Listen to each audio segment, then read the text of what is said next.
Prabowo disambut tepuk tangan meriah pemimpin dunia.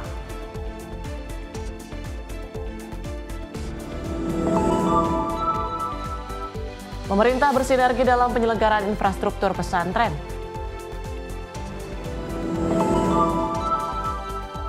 Kementerian PU dorong aksi kelola sampah dari rumah.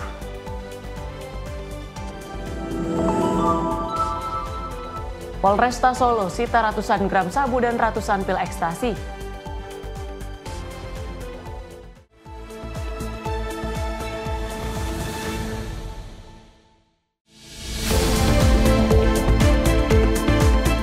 Halo, selamat malam pemirsa. Selain 5 informasi tadi, selama 2 jam ke depan kami masih akan memberikan informasi menarik lainnya, terutama mengenai agenda Kabinet Merah Putih dan ekonomi. Menyapa Indonesia Malam juga akan menghadirkan informasi seputar peristiwa dan berita olahraga. Bersama saya Tiara Dianti. Dan saya Priska Priscilla. Inilah Menyapa Indonesia Malam untuk Anda.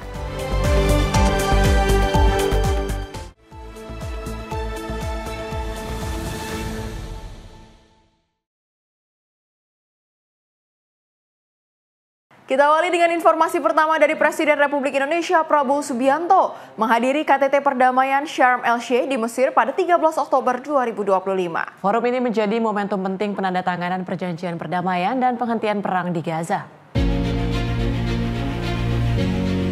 Forum Konferensi Tingkat Tinggi Perdamaian Sharm el-Sheikh digelar pada Senin 13 Oktober 2025 di International Congress Center, Mesir. Presiden Republik Indonesia Prabowo Subianto turut hadir dalam pertemuan ini bersama sejumlah pemimpin dunia untuk menyaksikan penandatanganan perjanjian perdamaian dan penghentian perang di Gaza, sebuah langkah penting menuju stabilitas dan perdamaian di kawasan Timur Tengah. Setibanya di lokasi, Presiden Prabowo Subianto disambut langsung oleh Presiden Mesir Abdel Fattah el-Sisi, kemudian bergabung dengan para pemimpin dunia lainnya dalam suasana hangat dan penuh semangat perdamaian. Presiden Prabowo Subianto juga sempat berbincang dengan Presiden Amerika Serikat Donald Trump yang menjadi co-chair KTT serta mengikuti sesi foto bersama para kepala negara sebagai simbol solidaritas global. Dalam prosesi utama, Presiden Prabowo Subianto menyaksikan langsung penandatanganan dokumen perdamaian oleh para pemimpin negara kunci, termasuk Presiden Amerika Serikat, Presiden Mesir, Presiden Turki, dan juga Emir Qatar. Kehadiran Presiden Prabowo menegaskan posisi Indonesia sebagai negara yang aktif mendukung penyelesaian damai dan upaya kemanusiaan di tingkat global. Tim redaksi Simpo TV melaporkan. Sebuah momen diplomatik menarik terjadi dalam konferensi tingkat tinggi perdamaian Gaza di Sharm el-Sheikh, Mesir pada Senin 13 Oktober 2025. Dalam forum yang dihadiri lebih dari 20 pemimpin dunia tersebut, Presiden Amerika Serikat Donald Trump secara terbuka memuji Presiden Republik Indonesia Prabowo Subianto. Bahkan secara langsung Trump mengundang Prabowo untuk maju ke podium dan memberikan sambutan di hadapan para kepala negara. Dalam pidatonya, Trump menyebut kehadiran Prabowo sebagai sosok pemimpin hebat dari Indonesia. Ia bahkan secara langsung mengundang Prabowo untuk maju ke podium dan memberikan sambutan di hadapan para kepala negara. Namun Prabowo menolak itu secara halus. Ia hanya melangkah maju untuk menjabat tangan Trump dengan hangat sambil tersenyum.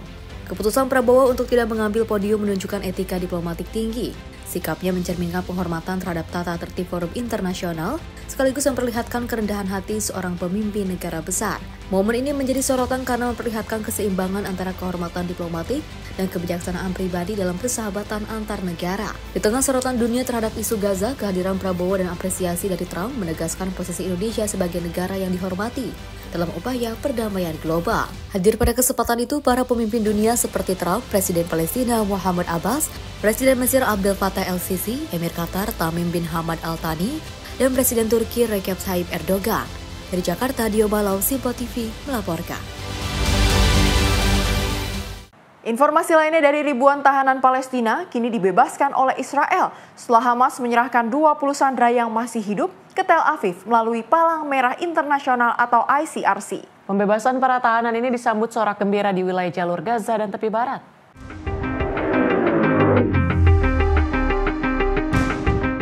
Negara Israel dengan negara Palestina telah bersepakat untuk melakukan gencatan senjata usai berkonflik dengan memakan banyak korban jiwa.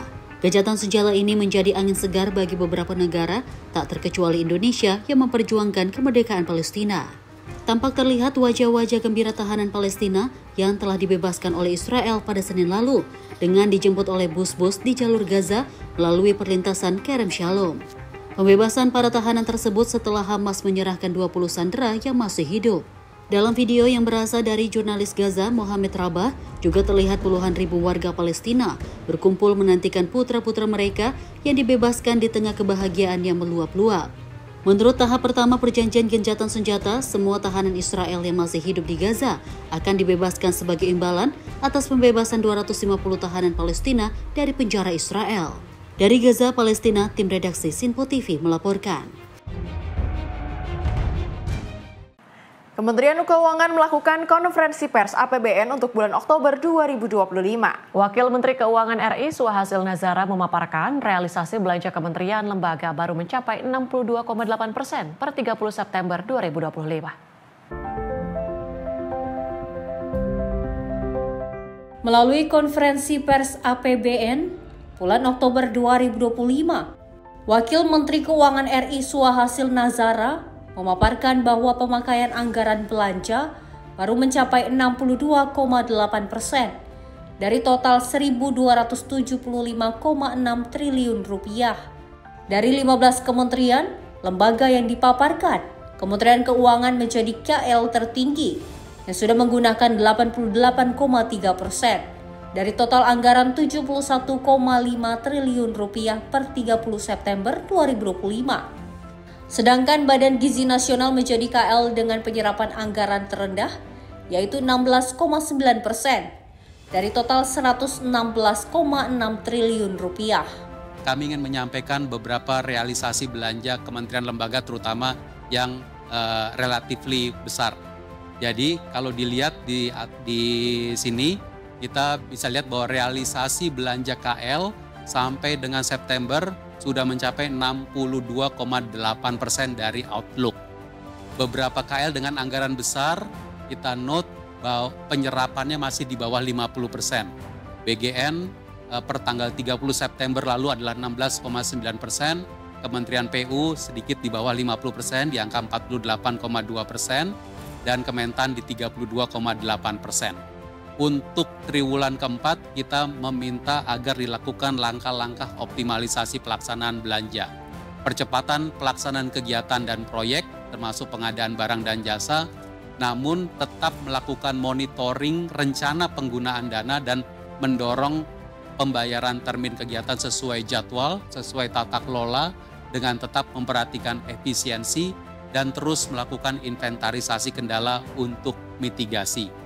Kita memerlukan belanja di kuartal 4, namun kita juga terus mendorong efisiensi belanja di setiap kementerian dan lembaga.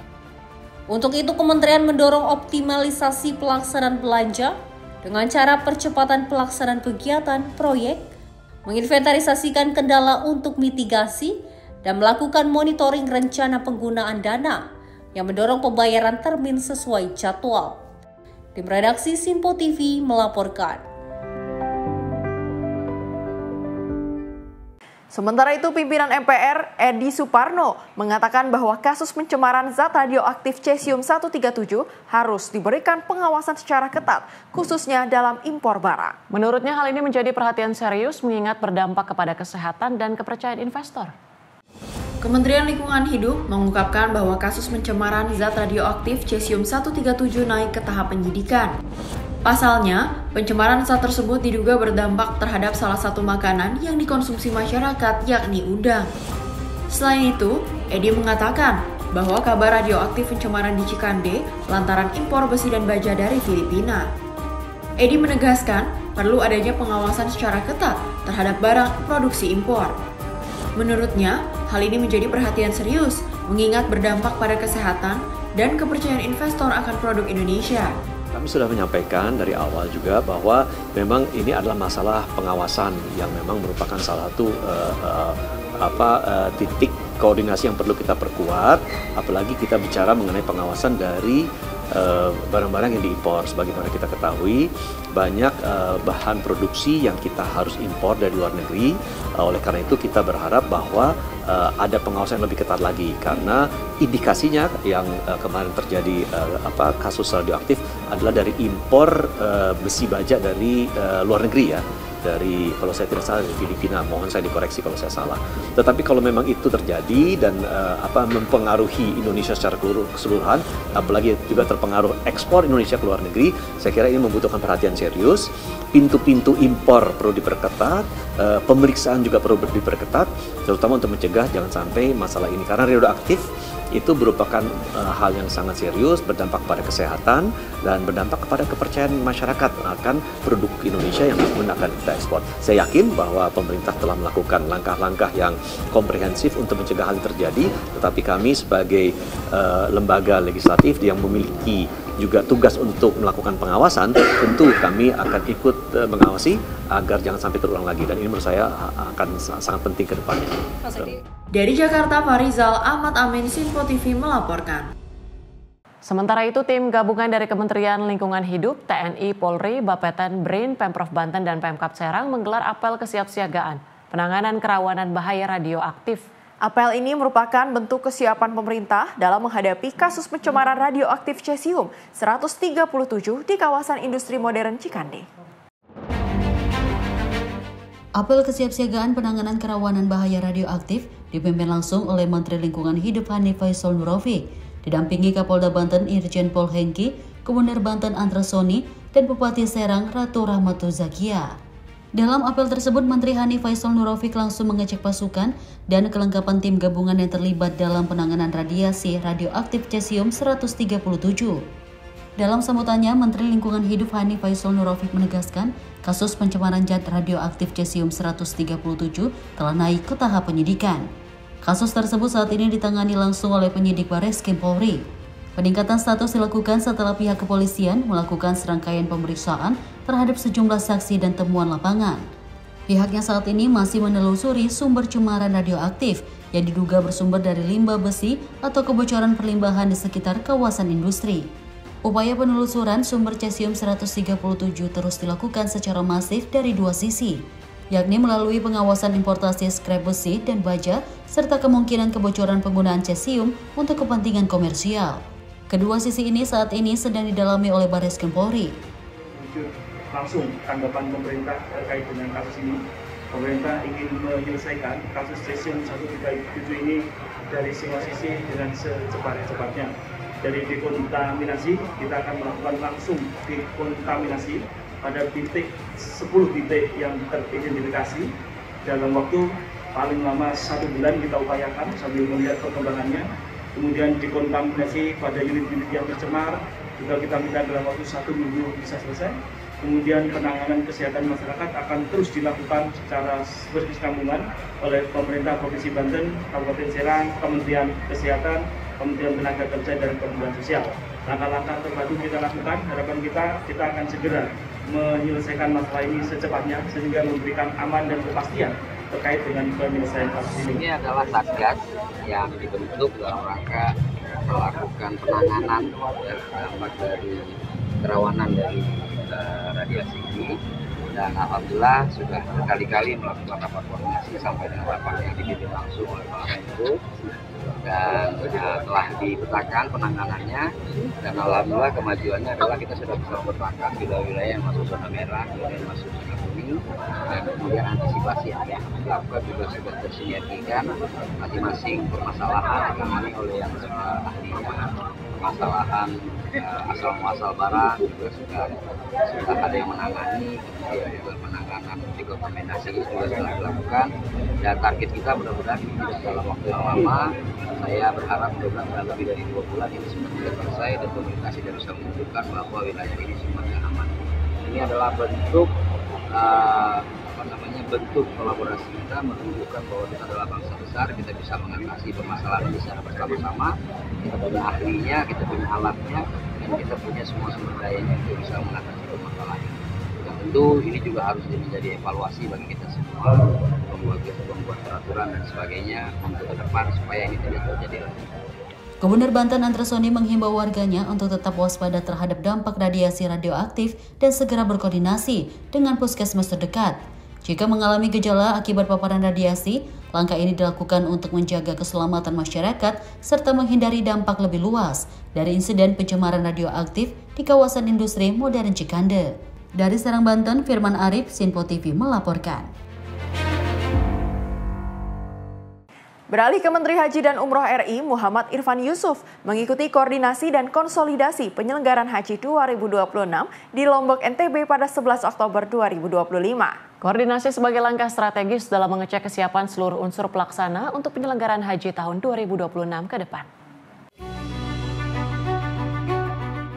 Kementerian Haji dan Umroh Republik Indonesia menyelenggarakan koordinasi dan konsolidasi penyelenggaraan Haji 2026 di Lombok, NTB pada Sabtu 11 Oktober 2025. Koordinasi ini sebagai langkah strategis dalam mengecek kesiapan seluruh unsur pelaksana untuk penyelenggaraan haji tahun 2026 ke depan. Dalam kesempatan itu, Menteri Haji dan Umroh Republik Indonesia, Muhammad Irfan Yusuf, menyampaikan bahwa kementerian baru memiliki identitas wajah baru penyelenggaraan haji yang berintegritas dan anti penyimpangan. Kita tahu, Pak, semua permen haji kita tahu, titip jamaah, entah dari internal daerah atau dari daerah yang pindah ke sini dengan cara berbagai cara. Kemudian ada pungutan kecil apapun. Amanah jabatan hanya diberikan kepada ASN yang layak, bukan karena kedekatan atau kepentingan. Diharapkan agar pelayanan haji ke depan menjadi lebih aman, nyaman, dan berintegritas. Tim redaksi Sinpo TV melaporkan. Pemirsa, Menteri Haji dan Umroh RI Muhammad Irfan Yusuf meninjau asrama haji Lombok pada 11 Oktober 2025. Kementerian Haji dan Umroh bertanggung jawab untuk memastikan setiap fasilitas dan layanan jemaah haji berjalan sesuai dengan standar. Menteri Haji dan Umroh Republik Indonesia Muhammad Irfan Yusuf meninjau asrama haji Lombok pada 11 Oktober 2025. Peninjauan ini sebagai bagian dari rangkaian persiapan penyelenggaraan ibadah haji tahun 2026. Tak hanya itu, Kementerian Haji juga ingin memastikan bahwa setiap jamaah dari awal keberangkatan hingga kembali ke tanah air mendapatkan pelayanan terbaik. Di sisi lain, Kemenhaj juga mencoba bagaimana untuk memaksimalkan penggunaan asrama haji di luar musim haji melalui ekosistem ekonomi haji. Kita harapkan di luar musim haji bisa dimaksimalkan pemanfaatannya. Saya tidak ingin mengulang beberapa daerah yang di luar musim haji malah jadi rumah hantu. Bahkan ada beberapa daerah yang asrama haji sudah dibangun, biaya 200 miliar, 100 miliar, ternyata nggak dipakai. Bahkan oleh jamaah haji nggak terpakai. Jadi beberapa asrama yang seperti itu sudah terbangun tapi tidak terpakai, yang akan bergeser ke Kementerian Haji. Kami minta tim inspektorat kita untuk memastikan bahwa proses pembangunannya beres. Kementerian Haji bertanggung jawab untuk memastikan setiap fasilitas dan layanan jamaah haji berjalan sesuai standar. Tim redaksi Sinpo TV melaporkan. Pemerintah mencabut izin 2039 kios pupuk nakal yang terbukti menjual di atas harga resmi. Menteri Pertanian menyampaikan langkah ini penting untuk melindungi petani dan menjaga kestabilan distribusi pupuk bersubsidi. Pemerintah mengambil langkah tegas dengan mencabut izin 2039 kios pupuk yang terbukti menjual di atas harga eceran tertinggi. Menteri Pertanian Andi Amran Sulaiman menyebutkan bahwa praktik ini menyebabkan kerugian petani hingga 600 miliar setiap tahun, terutama di wilayah lumbung pangan nasional. HL tersebut disampaikan di kantor Kementerian Pertanian Jakarta Selatan pada Senin 13 Oktober 2025. Untuk memastikan kepatuhan pengawasan pupuk bersubsidi, kini menggunakan sistem pelaporan digital yang terintegrasi dengan verifikasi lapangan. Langkah ini memperluas jangkauan pengawasan di 285 kabupaten kota dan menargetkan penindakan tegas terhadap kios yang melanggar aturan distribusi pupuk. Bapak Presiden perintahkan direct dari Kementerian Pertanian ke pupuk Indonesia langsung ke petani. Alhamdulillah ini sudah kita selesaikan. Sekarang petani sudah senang. Tetapi masih ada keluhan petani-petani seluruh Indonesia. Kami temukan ada 2039 kios distributor pengecer yang bermasalah. Hari ini kami umumkan izinnya dicabut. Tapi yang menganggap bahwa mereka benar boleh menyampaikan klarifikasi kepada direksi.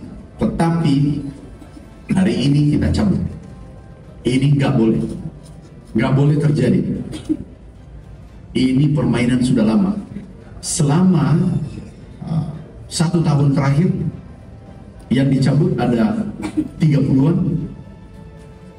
Tetapi setelah kami mengecek seluruh Indonesia, ternyata ribuan.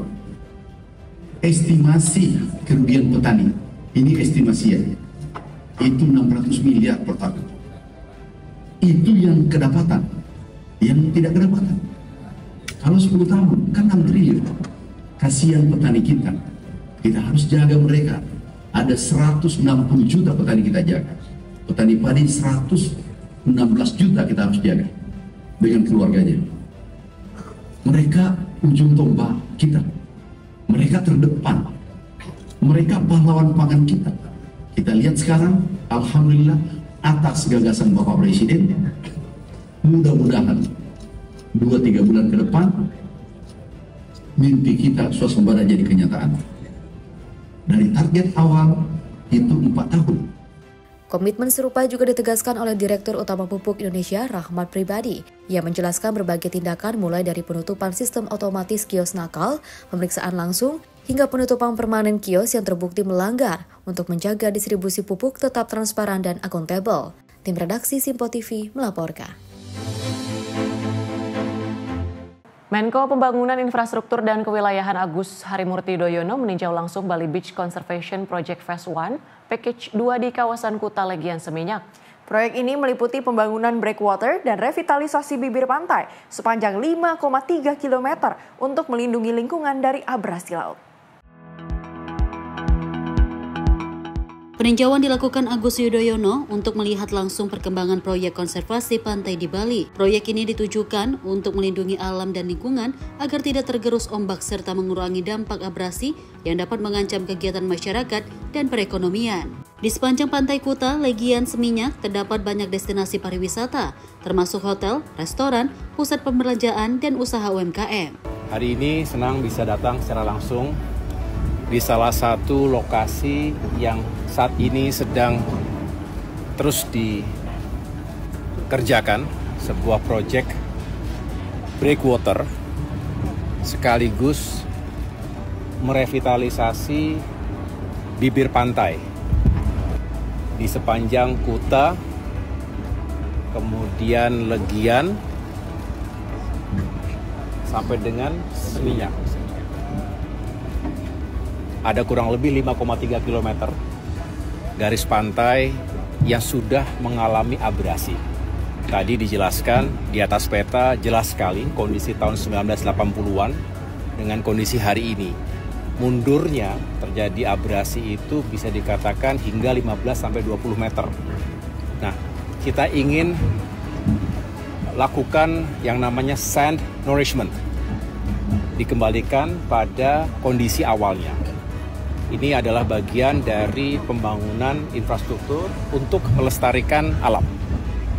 Dan bukan hanya melindungi alam kita, lingkungan kita, sehingga tidak terus tergerus oleh ombak dari laut yang juga bisa mengancam masyarakat yang ada di sepanjang pantai. Kita juga tahu sepanjang pantai Kuta ini banyak sekali destinasi pariwisata, banyak hotel, restoran, termasuk mall yang juga makin hari makin terancam akibat mundurnya garis pantai, akibat abrasi tadi. Oleh karena itu sekali lagi dengan proyek ini ada 5 breakwater yang sedang dikerjakan. Setiap breakwater itu kurang lebih panjangnya 110 meter dengan ketinggian tertentu yang sudah dihitung agar memecah ombak. Sekali lagi kemudian melindungi segala fasilitas publik dan masyarakat yang ada di sepanjang pantai ini, termasuk nanti akan diisi kembali dengan pasir. Pasir yang cocok dengan alam yang ada di sini, dan tentunya dalam waktu yang sudah direncanakan hingga akhir tahun depan, ini mudah-mudahan bisa tuntas semuanya dengan baik. Agus Yudhoyono menegaskan bahwa Bali merupakan andalan utama pariwisata nasional yang berkontribusi besar terhadap pertumbuhan ekonomi Indonesia. Karena itu, kelestarian lingkungan pantai perlu terus dijaga demi keberlanjutan sektor pariwisata. Tim redaksi Sinpo TV melaporkan. Prosedur ketat SDM dan bahan makanan SPP GMBG. Informasi selengkapnya usai jeda. Tetaplah bersama kami.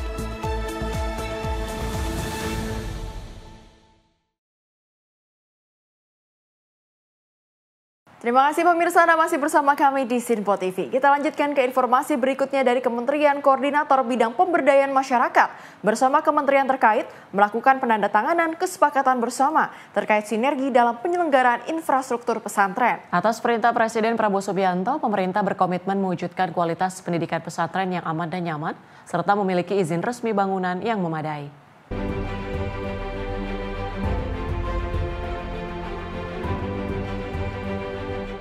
Pemerintah resmi menandatangani nota kesepahaman bersama lintas kementerian dalam upaya membantu memperkuat infrastruktur pesantren di seluruh Indonesia.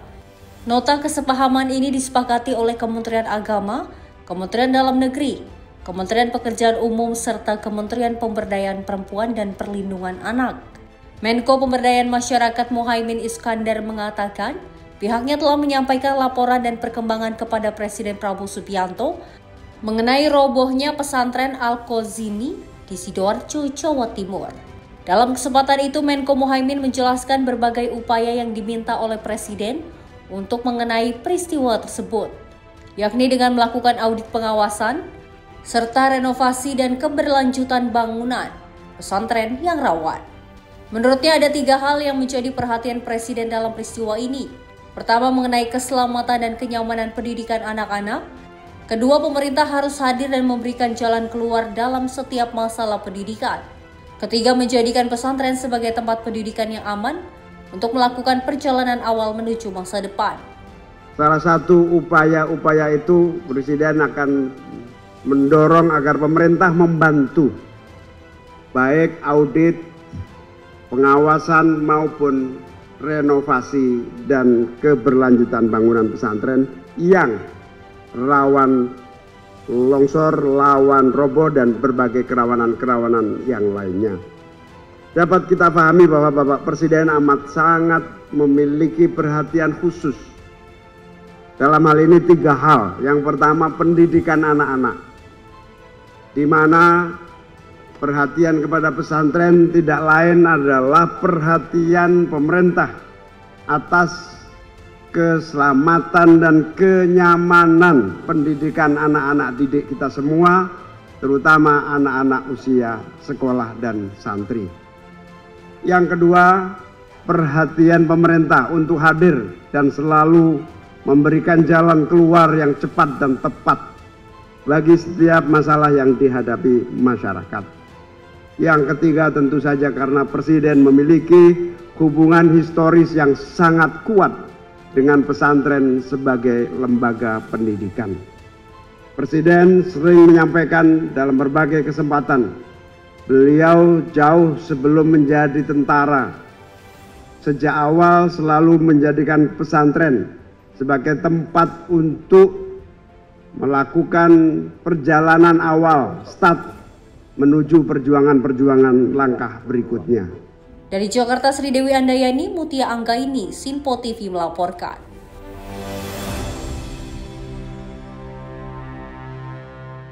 Wakil Ketua Komisi 9 DPR RI Charles Honoris menegaskan agar penertiban sertifikat layak higien sanitasi atau SLHS tidak dilakukan secara terburu-buru dan asal-asalan. Pemerintah diminta memastikan setiap dapur dan jasa boga benar-benar memenuhi standar kesehatan yang ketat. Hal ini untuk mencegah kasus keracunan makanan yang terus berulang. Dalam rapat kerja Komisi 9 DPR RI, Charles Honoris menilai penerbitan SLHS sering hanya bersifat administratif tanpa pengawasan lapangan yang memadai. Ia mendorong agar Kementerian Kesehatan bersama pemerintah daerah melakukan peninjauan langsung terhadap fasilitas penyelenggara makanan massal. Menurut Charles, penegakan standar higien harus diperketat, mengingat masih sering terjadi insiden keracunan makanan di berbagai daerah. Terkait dengan SLHS, bahwa Kementerian Kesehatan akan mempercepat proses SLHS. Ini bagus sih, sebetulnya buat saya bahwa ada keinginan untuk memastikan semua dapur sekarang punya SLHS. Tapi kalimatnya Bapak ini membuat saya juga menjadi was-was. Mempercepat jangan sampai mengurangi kualitas, Pak.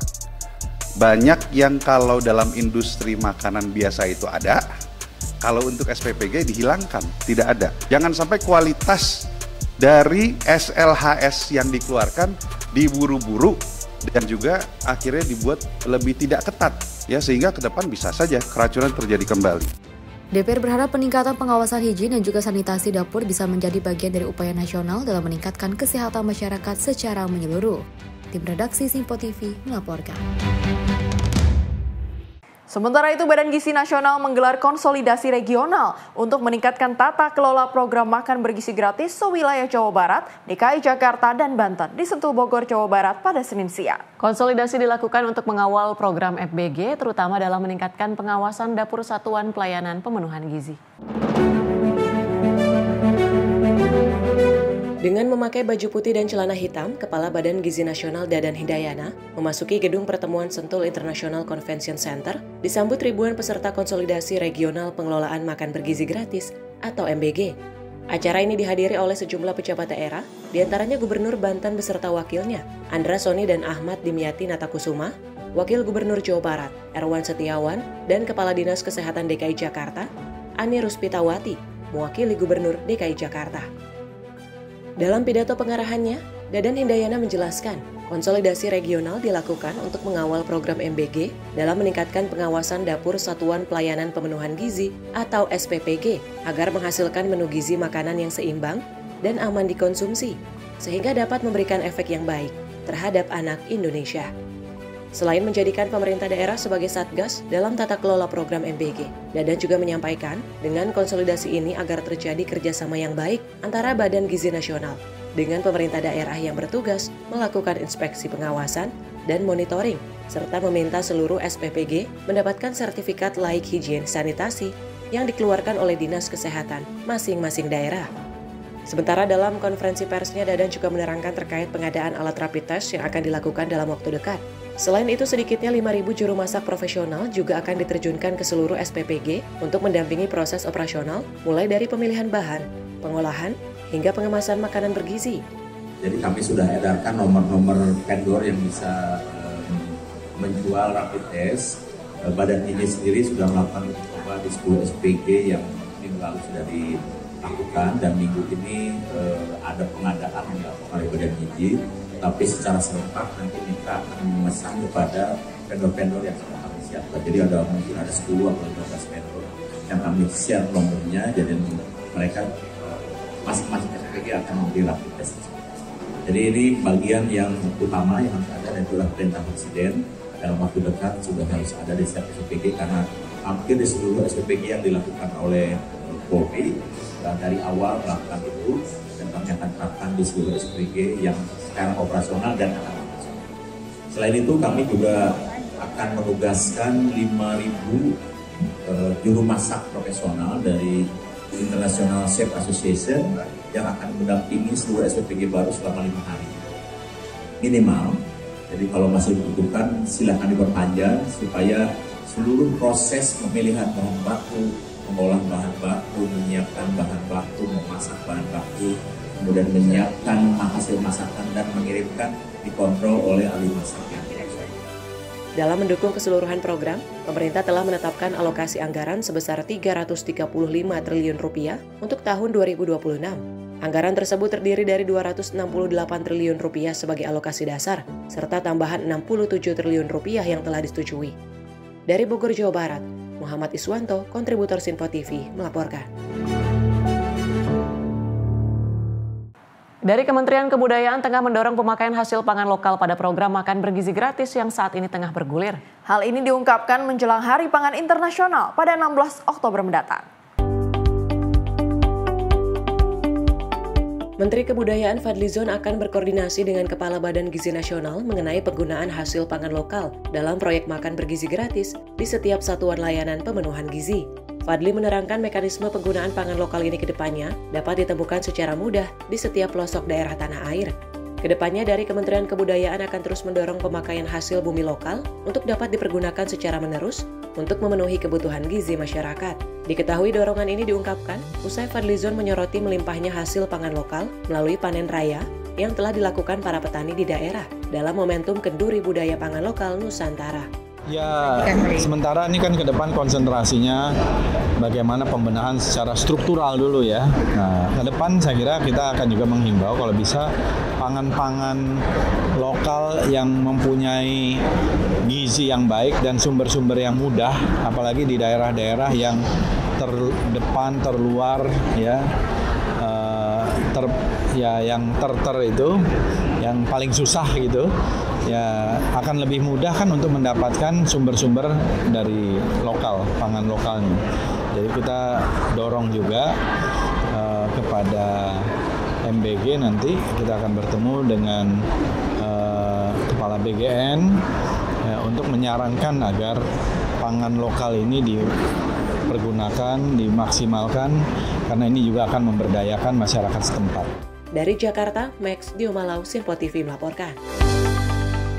Masih berbicara mengenai Satuan Pelayanan Pemenuhan Gizi atau SPPG Dapur Kebanyunan Tapos Kota Depok menerapkan prosedur ketat mulai dari pemilihan menu yang melibatkan ahli gizi. Pemantauan ketat dilakukan dari proses masak hingga pengiriman makanan bergizi gratis ke sekolah-sekolah. Diketahui SPPG ini selalu menerapkan prosedur ketat dalam proses produksi MPG. Ada sekira 250 relawan di SPPG Dapur Kebanyunan yang memiliki 5 dapur ini. Teknisnya mereka menerapkan 2 shift masak, yakni untuk pagi dan untuk siang sehingga makanan bagi para siswa tetap fresh. Selain itu, para relawan yang berada di dapur harus menggunakan APD dan juga menerapkan protokol kesehatan yang ketat. Kepala SPPG Dapur Kebanyunan, Fajri Subiantoro, menjelaskan pemilihan menu selalu melibatkan ahli gizi dan juga akuntan untuk menyesuaikan kandungan gizi serta budget sehingga higienitas dan kandungan gizi terjamin. Selain itu, pihaknya melibatkan 70% warga sekitar menjadi relawan sehingga menyerap tenaga kerja. Bahkan untuk pembelian bahan baku melibatkan supplier yang juga berbeda-beda. Pengawasan higienitas pertama dari bahan baku, kita mencari bahan-bahan dengan kualitas terbaik. Tentunya sejak awal bahan baku datang, uji organoleptik itu kita terapkan dari panca indera, dari tekstur, bau, dan itu produk-produk hewani seperti daging maupun sayur dan buah. Bahan bakunya. Nah, untuk pengolahan juga kita punya standar untuk biasanya potong lebih dahulu, kemudian pencucian di akhir dan dilanjutkan masak. Untuk SDM-nya itu kita mewajibkan APD lengkap dengan helmet, masker, safety, sepatu, sekali pakai. Pihaknya memastikan proses produksi hingga penyaluran MPG, higienis dan diawasi ketat. SPPG di Dapur Kebanyunan ini sendiri memiliki 5 dapur yang memproduksi 18.000 porsi MPG, kemudian disalurkan ke sekolah yang berada di wilayah Kecamatan Tapos, Kota Depok.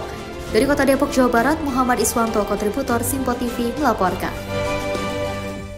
Untuk memastikan program makan bergizi gratis berjalan aman dan higienis, Dinas Pendidikan dan Kebudayaan Kota Serang, Banten melakukan inspeksi mendadak ke sejumlah sekolah. Sidak dilakukan untuk mengantisipasi terjadinya kasus keracunan makanan di lingkungan sekolah. Dinas Pendidikan dan Kebudayaan atau Dindikbud Kota Serang, Banten mendatangi langsung SD Negeri Sempu 1 untuk meninjau program makan bergizi gratis atau MBG. Dindikbud memeriksa jenis menu dan bahan makanan yang disediakan untuk para siswa. Makanan yang diberikan harus dipastikan aman, tidak basi dan diolah secara higienis. Dindikbud juga mengingatkan agar pihak sekolah maupun guru melakukan tes sederhana terhadap makanan sebelum diberikan kepada siswa untuk menghindari keracunan makanan. Hingga saat ini program makan bergizi gratis di seluruh sekolah dasar Kota Serang, Banten berjalan lancar tanpa laporan kasus keracunan. Kedepannya Dinas Pendidikan akan terus melakukan pengawasan secara berkala, termasuk meninjau proses pemasakan di dapur umum.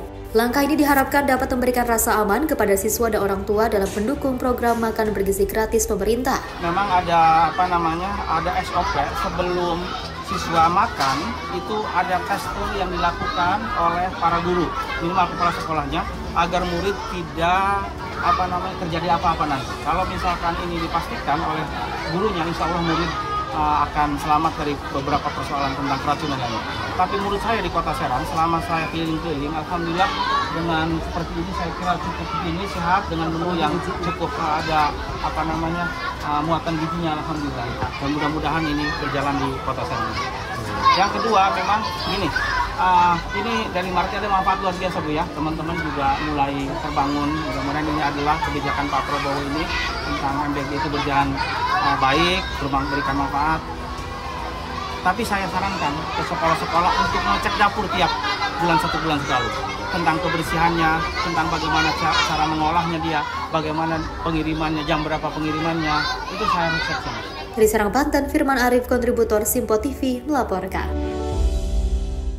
Sementara itu, Gubernur Jakarta Pramono Anung mengapresiasi kondisi nihil kebakaran di wilayah Kebayoran Lama sepanjang tahun 2025. Pramono berharap keberadaan pos damkar di wilayah tersebut dapat menjaga capaian yang sudah dipertahankan.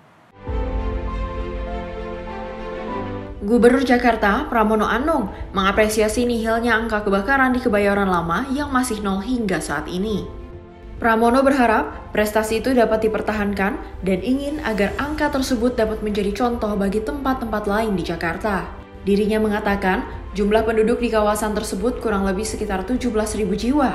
Oleh karenanya, ia mengaku senang dengan dibangunnya pos pemadam kebakaran di Kebayoran Lama. Dan ini terbukti, saya tadi mendapatkan laporan dari Kepala Dinas Pemadam Kebakaran dari Pak Bayu bahwa di tahun 2025 Kebayoran Lama ini kebakarannya nol.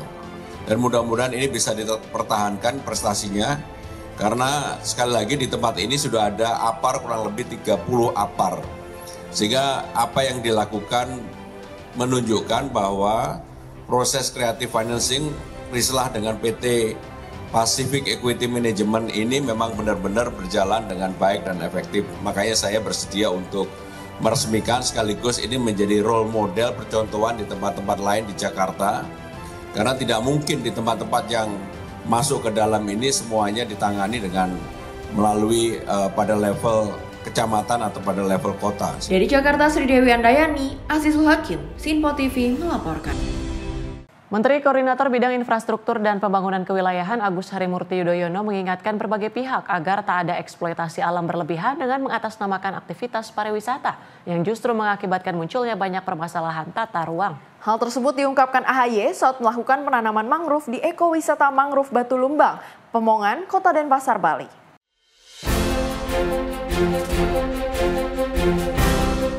Dengan menaiki booth, Menteri Koordinator Bidang Infrastruktur dan Pembangunan Kewilayahan Agus Harimurti Yudhoyono atau AHY menyusuri kawasan hutan mangrove di ekowisata mangrove Batu Lumbang, Pegoman, Kota Denpasar, Bali. Di balik tribunnya hutan mangrove, tempat tersebut menjadi lokasi habitat sejumlah burung. Berbeda dari ekowisata mangrove di tempat lain, ekowisata mangrove Batu Lumbang tidak hanya menawarkan aktivitas wisata susur mangrove, tetapi juga memberikan edukasi terkait konservasi mangrove, serta mengajak wisatawan untuk melakukan pemungutan sampah yang ada di kawasan hutan mangrove. Pengalaman berbeda ini tentu membuat wisatawan tidak hanya dapat menikmati indahnya kawasan hutan mangrove seluas kurang lebih 7 hektar tersebut, namun juga turut menjaga kelestarian mangrove. Setelah berkeliling menyusuri kawasan hutan mangrove, Menteri Koordinator Bidang Infrastruktur dan Pembangunan Kewilayahan Agus Harimurti Yudhoyono atau AHY kemudian turun untuk melakukan penanaman mangrove. Menko AHY mengemukakan gerakan menanam mangrove menjadi bagian dari kampanye nasional untuk melestarikan alam yang sejalan dengan semangat masyarakat Indonesia dalam menjaga bumi. Kemajuan pembangunan dan pertumbuhan ekonomi harus berjalan beriringan dengan upaya menjaga kelestarian lingkungan. Hal ini juga penting untuk menjaga daya tarik Bali sebagai destinasi wisata internasional yang bergantung pada keindahan alam dan kebersihan lingkungan. Pada kesempatan tersebut, Menko AHY menyoroti masalah tata ruang, kemacetan, dan sampah sebagai dampak pesatnya kemajuan pariwisata di Bali. AHY berharap tidak ada lagi eksploitasi alam saat aktivitas pariwisata berkembang pesat, karena hal ini bukan hanya menyebabkan kerugian material dan kerusakan infrastruktur, tetapi juga mengakibatkan korban jiwa. Terkait isu alih fungsi lahan mangrove di Bali, Menko AHY menekankan pentingnya penegakan aturan tata ruang dalam pembangunan daerah agar tidak menimbulkan kerusakan lingkungan. Jika pengelolaan tata ruang diabaikan, tentu berdampak fatal, mengakibatkan bencana banjir, abrasi, hingga kerusakan infrastruktur yang merugikan masyarakat. Ya, saya rasa kita tidak bisa hanya berkata-kata, tapi harus melakukan sesuatu. Ini menurut saya bagian yang tidak terpisahkan dari kebijakan program pemerintah yang ingin menghadirkan keseimbangan antara pertumbuhan ekonomi dan keberlanjutan lingkungan. Jadi saya ingin terus mendorong berbagai komunitas, tentu kolaborasi yang baik antara pemerintah pusat dan daerah, antar lembaga dan kementerian-kementerian lainnya, tapi juga mengajak serta banyak komunitas. Hari ini kita juga bersama-sama dengan komunitas nelayan yang ada di sini. Pak, mencegah mangrove-nya biar nggak dirusak gimana Pak? Kan Bali disorot masalah alih fungsi mangrove itu Pak. Ya, nanti Pak Gubernur yang mungkin bisa menjelaskan lebih rinci. Yang jelas ya kita juga harus meyakinkan bahwa apa yang sudah kita lakukan ini dijaga dengan baik. Ya, karena percuma kita sudah melakukan sesuatu yang positif, kemudian bisa setback, bisa mundur ke belakang kalau tidak dijaga. Tata ruang, saya rasa harus menjadi panglima dalam pembangunan kita. Jadi sudah ditetapkan dalam konsep tata ruang kita, termasuk yang ada di Bali, wilayah-wilayah atau daerah-daerah yang tidak boleh dibangun, harus tetap dilestarikan. Nah, mengapa? Karena memang kalau ada yang menyalahgunakan atau mengabaikan tata ruang tadi, justru bisa menimbulkan bencana, banjir dan lain sebagainya. Dan ini merusak, merugikan rakyat, bahkan korban jiwa, tapi kerusakan infrastruktur dan material lainnya juga tidak terhitung. Artinya, mari kita jaga bersama-sama. Sepanjang menyusuri kawasan hutan mangrove di ekowisata Mangrove Batu Lumbang, Menko AHY juga membersihkan area pesisir dari tumpukan sampah, terutama sampah non-organik seperti plastik. Menurut AHY, keberadaan mangrove memiliki peran penting dalam menghadapi perubahan iklim. Berdasarkan riset, beberapa jenis mangrove terbukti mampu menangkap karbon hingga 10 kali lipat lebih efektif dibandingkan jenis tumbuhan lainnya. Dari Bali, Bagus Raditya, kontributor Simpo TV melaporkan. Beralih ke Kementerian Kebudayaan yang menggelar kegiatan Kenduri Budaya Pangan Lokal Nusantara di Museum Nasional Indonesia Jakarta. Penyelenggaraan dilakukan untuk menyambut peringatan Hari Pangan Internasional dan Hari Kebudayaan.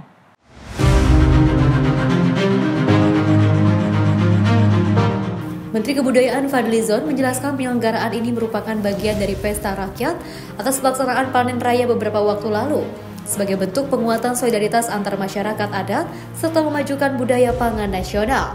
Dirinya mengungkapkan sektor pangan menjadi perhatian serius pemerintah saat ini mengenai program swasembada pangan untuk pemenuhan gizi baik terhadap masyarakat luas.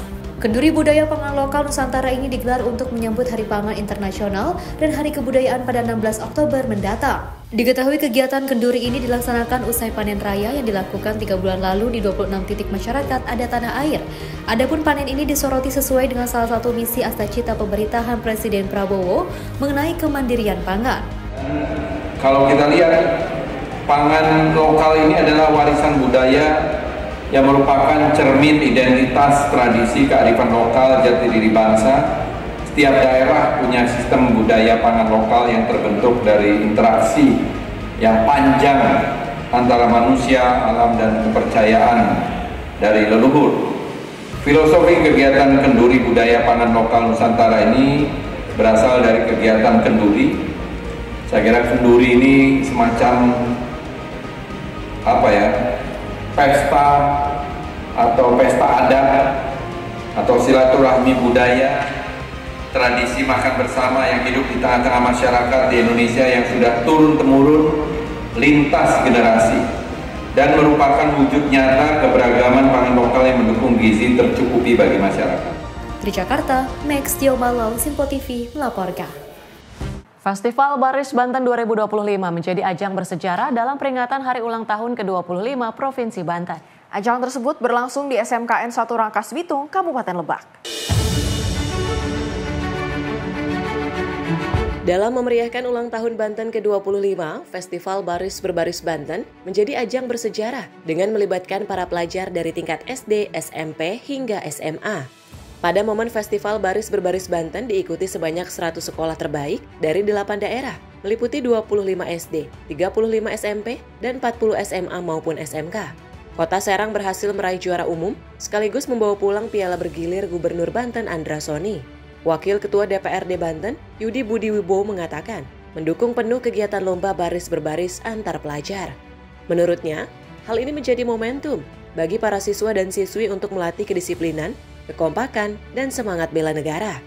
Untuk itu, kami, pemerintahan Provinsi Banten, Pak Gubernur, dan juga Dewan Perwakilan Rakyat mendukung penuh kegiatan baris berbaris, dan insya Allah kegiatan ini terus dan diberikan agenda resmi dalam tahunan untuk berkegiatan. Sehingga adik-adik dari SD, SMP, SMA sudah dilatih tentang baris berbaris, sudah dilatih kedisiplinan, kekompakan, dan yang paling penting semangat bela negara.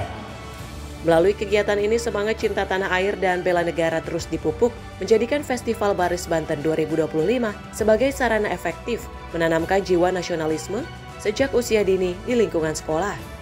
Dari Banten, tim redaksi Sinpo TV melaporkan. Menaker beri pembekalan pada tenaga kerja mandiri. Informasi lengkapnya usai jeda. Tetaplah bersama kami di Menyapa Indonesia Malam.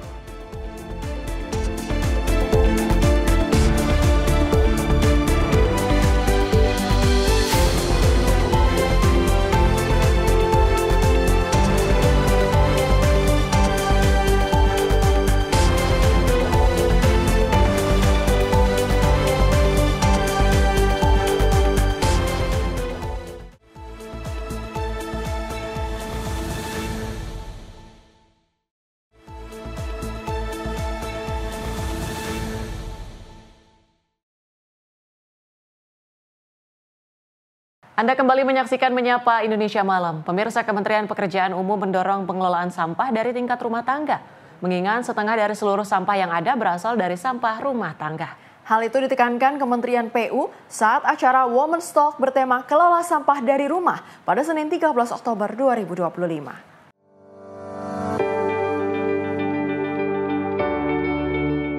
Sebagai salah satu rangkaian peringatan Hari Habitat Dunia dan Hari Kota Dunia 2025, Kementerian Pekerjaan Umum melalui Direktorat Jenderal Cipta Karya bersama Dharma Wanita Persatuan atau DWP menyelenggarakan acara Women's Talk Kelola Sampah dari Rumah pada Senin 13 Oktober 2025. Acara ini bertujuan memperkuat pengelolaan sampah di tingkat rumah tangga sebagai langkah awal mengurangi beban pengelolaan persampahan nasional. Wakil Menteri PU Diana Kusumastuti yang hadir pada acara ini juga turut mendukung penuh penguatan aksi nyata pemilahan sampah yang dimulai dari diri sendiri, dari rumah, dan dari kantor masing-masing.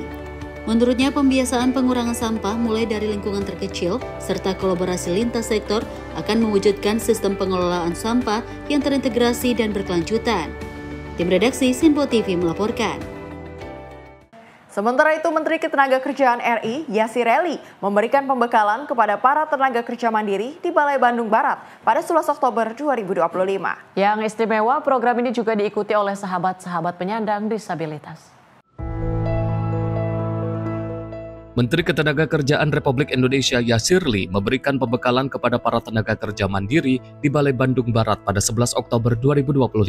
Balai di Bandung Barat ini merupakan milik Kemnaker yang memang khusus untuk mengembangkan tenaga kerja mandiri. Pembekalan diikuti oleh total peserta 1.000 orang dan berlangsung selama 4 hari. Hal yang membuat istimewa dalam program ini karena diikuti oleh sahabat-sahabat penyandang disabilitas. Kementerian Tenaga Kerja tidak hanya melatih mereka untuk siap bekerja dan ditempatkan di dunia kerja, tetapi juga mendorong agar mampu berusaha secara mandiri dan berdaya di lingkungannya masing-masing. Ini saya ada di Lembang, di balai milik Kemnaker yang memang khusus untuk pengembangan tenaga kerja mandiri.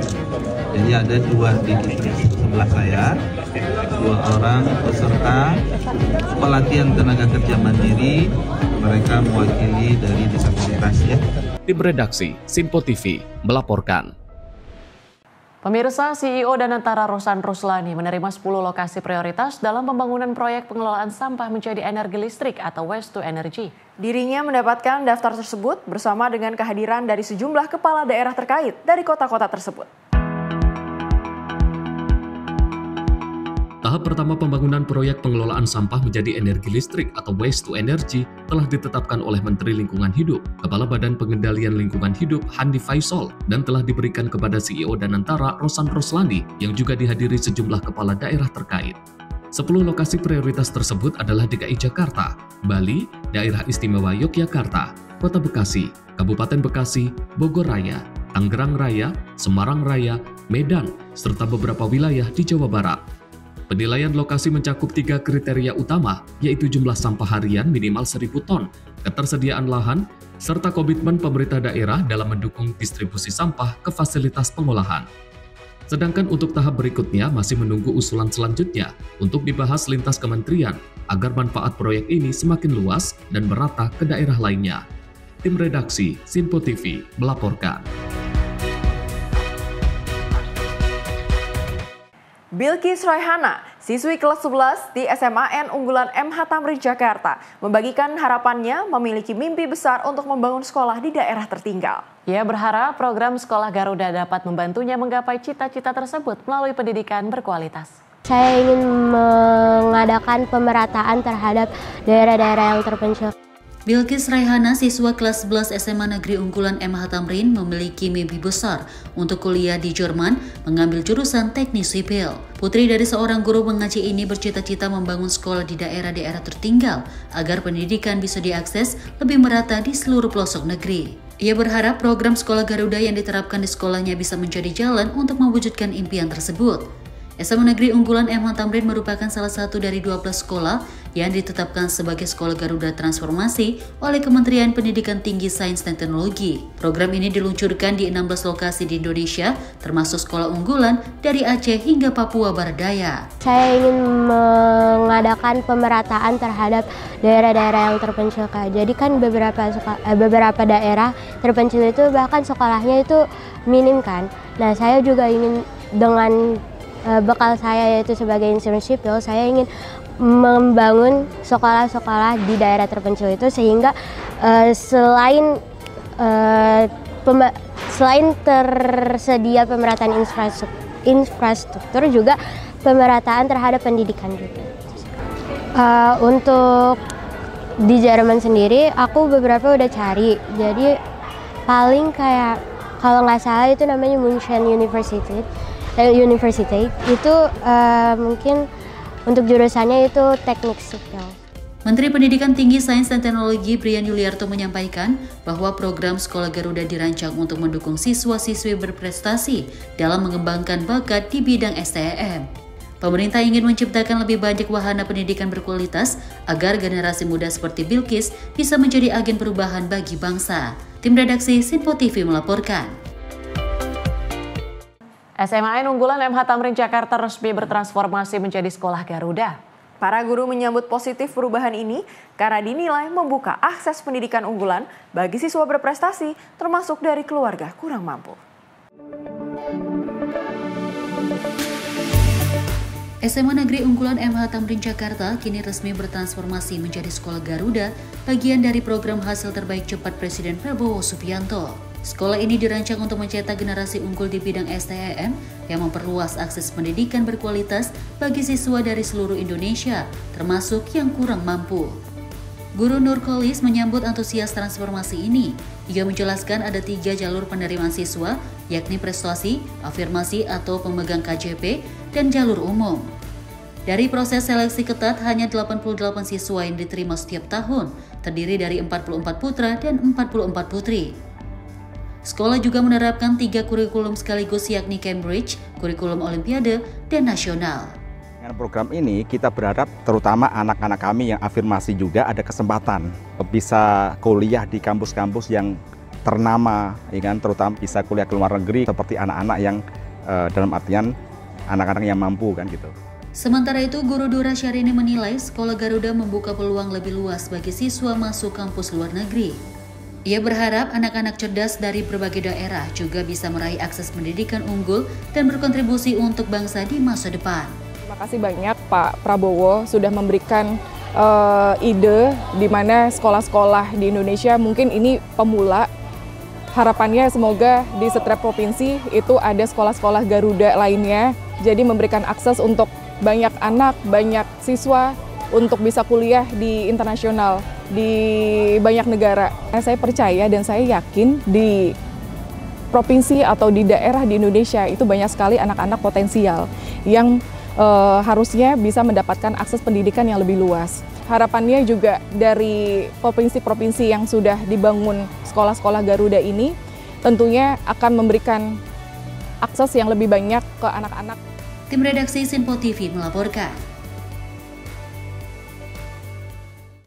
Sementara itu, Kemenpora RI menggelar Pre-Departure Training Pertukaran Pemuda Antar Negara 2025 selama sepekan pada 12 hingga 18 Oktober 2025. Kegiatan ini dibuka Deputi Bidang Pelayanan Kepemudaan Yohan di Pusat Pendidikan dan Pelatihan Kepemimpinan Lembaga Administrasi Negara Pencompongan pada 13 Oktober 2025. Kementerian Pemuda dan Olahraga Republik Indonesia melalui Asisten Deputi Pengembangan Kepemudaan Global, Deputi Bidang Pelayanan Kepemudaan menggelar Pre-Departure Training Pertukaran Pemuda Antar Negara atau PPAN 2025 selama sepekan pada 12 hingga 18 Oktober 2025. Para peserta PPAN hadir dalam pembukaan ini meliputi 21 delegasi Australia Indonesia Youth Exchange Program dan 16 delegasi Ship for Southeast Asia Japanese Youth Program. Dalam sambutannya, Deputi Yohan mengatakan para delegasi muda ini adalah yang terbaik yang telah melalui seleksi ketat, mulai dari tingkat kabupaten, kota, provinsi, hingga ke tingkat nasional. Karena itu, Deputi Yohan mengucapkan selamat atas keberhasilan para delegasi yang telah lolos seleksi demi seleksi untuk mewakili Indonesia. Deputi Yohan meyakini dengan semangat yang membara, komitmen yang kuat, dan kerjasama solid, sebuah delegasi akan sukses menjalani PPAN ini, sehingga nantinya bisa kembali membawa dampak yang positif khususnya bagi Indonesia. Para delegasi ini nantinya juga akan menjalani program post-activity sekembalinya ke tanah air untuk mengimplementasikan hal-hal yang sudah didapat selama mengikuti PPAN, sehingga bisa memberikan manfaat bagi Indonesia, khususnya untuk lingkungan sekitarnya. Tim redaksi Sinpo TV melaporkan. Sementara itu, Menhut Raja Juli Antoni mengungkapkan pengendalian kebakaran hutan dan lahan atau Karhutla tahun 2025 menunjukkan hasil yang sangat positif dan terkendali. Ia menyebut luasan Karhutla nasional berhasil ditekan secara signifikan dibandingkan tahun-tahun sebelumnya. Menteri Kehutanan Raja Juli Antoni menuturkan pengendalian Karhutla tahun 2025 menunjukkan hasil yang sangat positif dan terkendali. Ia menyebut luas Karhutla nasional secara 2025 berhasil ditekan secara signifikan. Ia menjelaskan, dalam 3 tahun terakhir, luas Karhutla terus mengalami penurunan signifikan. Pada tahun 2023, dari 1,16 juta hektar turun menjadi 376.000 hektar pada tahun 2024 dan kini hanya tersisa 213.000 hektar. Saya mengucapkan terima kasih ya atas nama Kementerian Kehutanan kepada BNPB, BMKG, termasuk kepada pemerintah daerah antar KL, pusat daerah maupun KL yang semakin baik, semakin erat. Rasanya ego sektoral tidak ada lagi di antara kami tidak peduli ini otoritas siapa, mengerjakan apa, yang penting semua kerja untuk memastikan perintah Pak Presiden berjalan bahwa angka Karhutla dapat kita tekan. Ini bukan sekadar pencapaian angka, tetapi bukti efektivitas kerja bersama antara pemerintah pusat, daerah, aparat, dan masyarakat. Raja Antoni menegaskan, turunnya angka Karhutla tidak lepas dari perhatian serius Presiden Prabowo. Raja Antoni menegaskan pemerintah menekankan tegas terhadap pelaku pembakaran hutan dan lahan. Kementerian Kehutanan juga menandatangani nota kesepahaman dengan BNPB untuk memperkuat sinergi nasional dalam pencegahan Karhutla. Tim redaksi Sinpo TV melaporkan. Sedangkan pemerintah Kabupaten Bogor kembali menggelontorkan anggaran bantuan keuangan sebanyak 1 miliar satu desa. Program ini dilaksanakan untuk membangun infrastruktur di pedesaan melalui bantuan keuangan dari APBD. Seperti di Desa Cimandala, Kecamatan Sukaraja, Kabupaten Bogor, membangun infrastruktur jalan penghubung antar desa dengan betonisasi, guna percepatan pembangunan serta peningkatan perekonomian masyarakat desa. Dengan anggaran sebesar 1 miliar rupiah per desa, bantuan keuangan bersumber dari APBD Kabupaten Bogor yang disalurkan di 4.019 desa dan kelurahan di Kabupaten Bogor secara serentak di tahun keempat dilaksanakan. Bertujuan guna untuk menopang mobilitas warga dengan membangun jalan serta membangun fasilitas umum lainnya. Kepala Desa Cimandala Aditya Agung mengapresiasi program unggulan Pemkab Bogor setiap tahunnya dalam upaya pemerataan pembangunan pedesaan dengan membangun jalan penghubung antar kampung serta membangun tembok penahan tebing di desanya bisa memudahkan mobilitas warga kampung dalam peningkatan ekonomi masyarakat desa. Pengerjaan betonisasi melibatkan masyarakat setempat secara padat karya. Ada pengecoran jalan bersumber dari Banke Kabupaten Bogor. Alhamdulillah bisa dilaksanakan di RT 4 RW 5 Desa Cimandala. Ini adalah jalan yang menghubungkan antara wilayah. Jadi kita melanjutkan program Tamisade yang sebelumnya. Jadi ini lanjutan, Pak. Panjangnya 335 meter dengan ketebalan 15 cm dengan lebarnya 2,5 meter. Nah, kita kerjakan di malam hari karena pertama agar tidak mengganggu mobilisasi warga karena memang kondisi jalannya cukup ramai, jadi kita laksanakan di malam hari. Dan juga kita untuk menjaga kualitas beton, karena beton ini kalau terlalu cepat kering, cepat panas, itu ada kemungkinan retak-retak. Bekerja dari lingkungan sekitar. Titiknya ada 2, pertama di sini, lalu ada di RT 7 RW 5, dan termasuk juga TPT di sana. Sementara itu, Bupati Bogor Rudi Susmanto di tahun keempat bantuan keuangan bersumber dari APBD Kabupaten Bogor bisa dimanfaatkan semaksimal mungkin dengan sasaran infrastruktur jalan, sarana pendidikan 1 desa 1 sarjana, pembangunan TPST di tiap desa, fasilitas keagamaan, serta pemodalan UMKM di tiap desa. Pertama, untuk infrastruktur tetap. Lalu kedua, ada untuk non-infrastruktur. Salah satunya adalah minimal 1 desa 1 sarjana setiap tahun. Lalu kedua, terkait pengelolaan sampah. Ketiga, untuk memberikan dukungan terhadap para pelaku UMKM. Keempat, untuk kegiatan sosial keagamaan. Ada beberapa kobong-kobong di desa-desa yang belum berbadan hukum dan skalanya majelis-majelis di tingkat desa supaya kita juga bisa mensupport membangun melalui bantuan keuangan.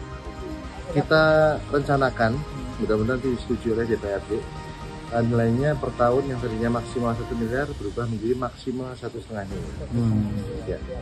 Program unggulan Pemkab Bogor melalui penyaluran bantuan keuangan di tiap desa akan terus dijalannya sehingga pemerataan ekonomi di pedesaan bisa teratasi. Dari Bogor, tim kontributor melaporkan. Dalam rangka HUT ke-80 Pusat Kesehatan TNI Angkatan Darat atau Puskesat menyelenggarakan kegiatan pelayanan kesehatan dan pengobatan gratis untuk masyarakat di RW 11 Kelurahan Keramat Jati, Jakarta Timur. Kegiatan ini menjadi bagian dari rangkaian Bakti Sosial Nasional yang dilaksanakan secara serentak di seluruh jajaran kesehatan TNI Angkatan Darat. Kepala Pusat Kesehatan Angkatan Darat Majen TNI Dr. Bima Wisnu Nugraha menjelaskan bahwa kegiatan pelayanan kesehatan dan pengobatan gratis ini merupakan wujud nyata dari pengabdian TNI Angkatan Darat untuk masyarakat. Menurutnya, selain memberikan pelayanan kesehatan bagi prajurit dan keluarga besar TNI, Puskesat juga memiliki tanggung jawab untuk hadir di tengah masyarakat dalam upaya meningkatkan derajat kesehatan publik. Adapun kegiatan bakti sosial ini melibatkan sedikitnya 40 tenaga medis dari jajaran Puskesat yang juga memberikan layanan pengobatan umum, pemeriksaan kesehatan, dan konsultasi medis secara gratis. Kapuskesat menyebut melalui momentum hari ulang tahun ke-80 Puskesat, seluruh jajaran kesehatan TNI Angkatan Darat diajak untuk terus berbuat terbaik bagi rakyat, sekaligus mendukung program pemerintah dalam peningkatan pelayanan kesehatan di berbagai daerah. Dalam rangkaian kegiatan ulang tahun Satuan, tepatnya tanggal 26 Oktober yang ke-80 untuk tahun ini, maka kami melakukan rangkaian kegiatan antara lain adalah bakti sosial. Bakti sosial yang sudah kami lakukan serentak di seluruh daerah itu adalah donor darah, pengobatan umum, dan kitanan massal setelah operasi katarak. Untuk donor darah, kami alhamdulillah sudah terseluruh Indonesia di dalam rangkaian ulang tahun kami yang kami padukan juga dengan ulang tahun TNI, maka kami berhasil mengumpulkan partisipasi donor darah sekitar 40.000 dari yang keseluruhan jajaran TNI Angkatan Darat. Kemudian untuk kegiatan yang lain, khususnya untuk di Mabes Kesat sendiri, kami melakukan satu kegiatan kunjungan kepada pasien yang kami rasakan membutuhkan. Nah, salah satunya adalah di Kelurahan Kramat Jati ini. Dari Jakarta, Gia Nabila, Mutia Anggiani, Simpo TV melaporkan. Tak hanya itu saja, Tentara Nasional Indonesia bersama PT Agrinas Pangan Nusantara menandatangani perjanjian kerjasama dalam rangka percepatan pembangunan Koperasi Desa dan Kelurahan Merah Putih atau KDKMP. Kerjasama ini menjadi bagian dari komitmen TNI untuk mendukung program pemerintah dalam mewujudkan kemandirian pangan dan peningkatan kesejahteraan masyarakat.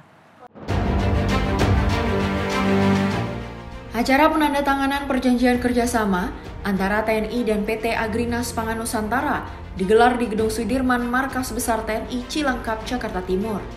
Wakil Panglima TNI, Letjen Tandio Budi Revita, menjelaskan bahwa kerjasama ini menjadi langkah strategis dalam percepatan pembangunan Koperasi Desa dan Kelurahan Merah Putih atau KDKMP sebagai upaya TNI mendukung program pemerintah dalam meningkatkan kesejahteraan masyarakat dan kemandirian pangan nasional.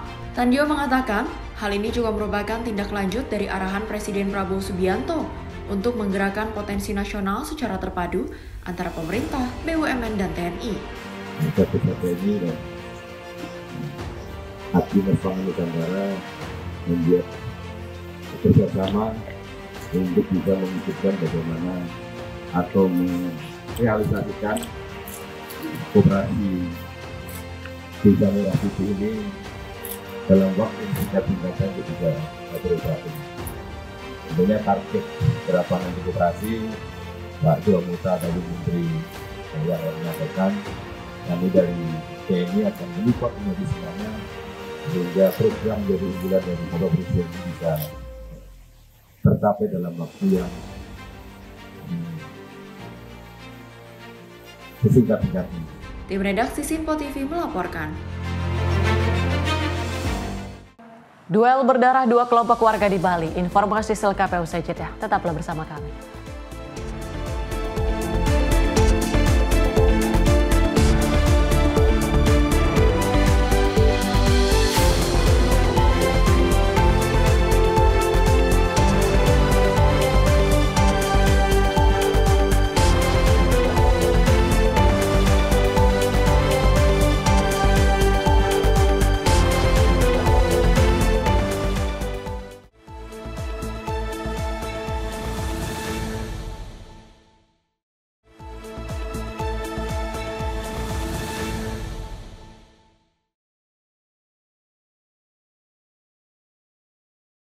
Terima kasih pemirsa, Anda masih bersama kami di Simpo TV. Kita lanjutkan ke informasi peristiwa di mana 2 orang warga tewas, 1 orang mengalami kritis usai duel di kawasan Banjar Tabu, Desa Songan, Kintamani, Kabupaten Bangli, Bali.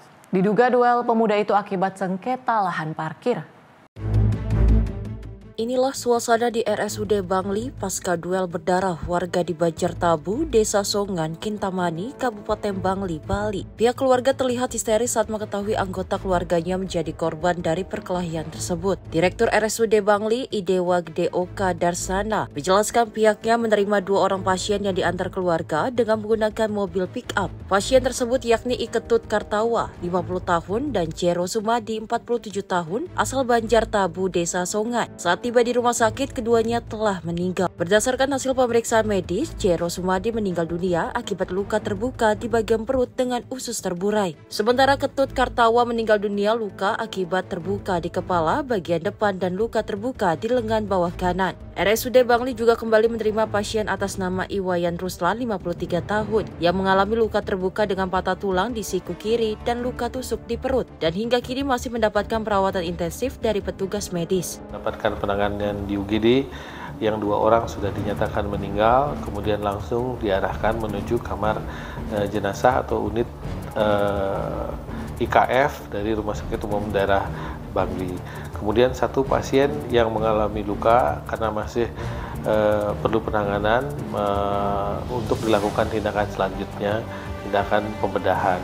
Hingga kini motif dibalik peristiwa duel berdarah tersebut masih dalam proses penyelidikan. Namun sejumlah sumber mengatakan jika bentrok antara dua kelompok warga itu dipicu persoalan lahan parkir di kawasan wisata sekitar Gunung Batur. Selain penanganan di lapangan, Polres Bangli juga melakukan langkah-langkah pencegahan dengan berkoordinasi bersama tokoh masyarakat, keluarga korban, dan keluarga pelaku agar situasi tidak berkembang menjadi konflik sosial. Personil juga ditempatkan di sekitar lokasi kejadian untuk memastikan keamanan masyarakat tetap kondusif. Dari Bali, Bagus Raditya, kontributor Simpo TV melaporkan. Pemirsa, ratusan warga Afghanistan dan pengungsi dilaporkan terperangkap di perbatasan Chaman setelah Pakistan menutup akses masuk utama ke Afghanistan. Penutupan ini terjadi menyusul baku tembak mematikan antara pasukan bersenjata kedua negara yang semakin memperburuk ketegangan di wilayah perbatasan. Ratusan warga Afghanistan dan pengungsi terperangkap di perbatasan Chaman pada Minggu 12 Oktober 2025. Pakistan menutup titik masuk utama dengan Afghanistan setelah terjadi baku tembak antara pasukan bersenjata kedua negara. Rekaman dari lokasi menunjukkan asap membumbung di dekat perbatasan. Puluhan kendaraan kargo dan penumpang terparkir tanpa gerak. Para warga terlihat menunggu dengan cemas untuk dapat menyeberang. Warga menjelaskan bahwa pertempuran sudah berlangsung selama 2 hari. Banyak pengungsi Afghanistan terjebak, sebagian kembali ke Pakistan, namun kebanyakan masih tertahan di tempat. Selain Chaman dan Torham, sedikitnya 3 pos perbatasan lain juga ditutup, yaitu Karachi, Angor Ada, dan Gulam Khan. Pasukan Afghanistan dilaporkan melepaskan tembakan ke posisi Pakistan pada Sabtu malam, setelah Kabul menyatakan serangannya adalah balasan atas serangan udara Pakistan pada awal pekan sebelumnya. Islamabad mengaku membalas dengan senjata dan artileri, dengan kedua pihak sama-sama mengklaim telah menghancurkan pos lawan. Afghanistan mengklaim telah menewaskan 58 tentara Pakistan, sementara 20 tentara Afgan dilaporkan tewas atau terluka. Otoritas keamanan Pakistan merilis rekaman yang diduga menunjukkan instalasi perbatasan Afgan yang terkena serangan. Kabul menyebut telah menghentikan serangan atas permintaan Qatar dan Arab Saudi yang mengekspresikan kekhawatiran atas eskalasi kekerasan. Sementara itu, laporan menyebut serangan udara Pakistan yang belum diakui secara resmi menargetkan seorang pemimpin senior Tehrik-e-Taliban Pakistan atau TTP di Kabul pada Kamis 9 Oktober 2025 lalu. Namun hasil serangan tersebut masih belum jelas. TTP selama ini dituduh Pakistan bebas beroperasi dari wilayah Afghanistan sejak Taliban kembali berkuasa pada 2021. Namun hal tersebut dibantah oleh pemerintah Taliban. Tim redaksi Simpo TV melaporkan. Hujan lebat mengakibatkan banjir parah di wilayah Tarragona, Spanyol pada Minggu 12 Oktober 2025 waktu setempat. Sejumlah rubah dan jalan terendam, sementara pihak berwenang memperingatkan curah hujan ekstrim dalam waktu 24 jam. Hujan lebat menyebabkan banjir parah di sejumlah wilayah di Provinsi Tarragona, Spanyol pada Minggu 12 Oktober 2025. Air meluap dan merendam rumah serta jalanan warga dalam waktu singkat. Rekaman di La Rapita menunjukkan air banjir mengalir deras melalui permukiman warga, menenggelamkan kendaraan dan menghantam bangunan. Di Alcanar, pelabuhan perahu terlihat tak mampu menahan derasnya air saat hujan lebat terus mengguyur wilayah tersebut. Pada Jumat 10 Oktober 2025, Badan Perlindungan Sipil Catalonia mengaktifkan rencana darurat banjir di wilayah itu, menyusul perakiraan hujan deras dan mengimbau warga untuk berhati-hati. Otoritas memperingatkan, curah hujan dapat mencapai hingga 100 mm per meter persegi dalam waktu 24 jam. Tim redaksi Simpo TV melaporkan. Satuan Reserse Narkoba Polresta Solo amankan puluhan tersangka penyalahgunaan narkoba.